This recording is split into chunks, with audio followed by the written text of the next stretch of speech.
দেশে আবারও বাড়ানো হয়েছে বিদ্যুতের দাম। পাইকারি ও খুচরা উভয় পর্যায়েই মূল্য বৃদ্ধির ঘোষণা দিয়েছে Bangladesh energy regulatory commission BERC. নতুন সিদ্ধান্ত অনুযায়ী পাইকারি পর্যায়ে প্রতি ইউনিট বিদ্যুতের দাম 1 টাকা 39 পয়সা এবং খুচরা পর্যায়ে 1 টাকা 52 পয়সা বাড়ানো হয়েছে।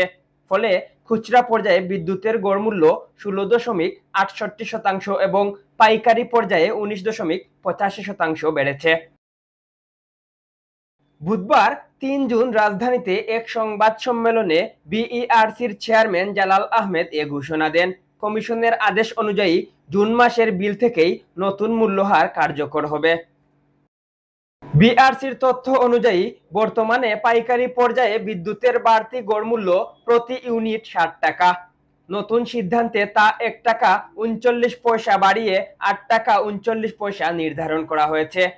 অন্যদিকে খুচরা পর্যায়ে বিদ্যুতের গড় মূল্য 9 টাকা 11 পয়সা থেকে বেড়ে দাঁড়াবে 10 টাকা 63 পয়সায়।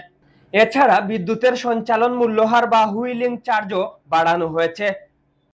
বিদ্যমান 31.35 পয়সা থেকে বাড়িয়ে 38.86 পয়সা নির্ধারণ করা হয়েছে।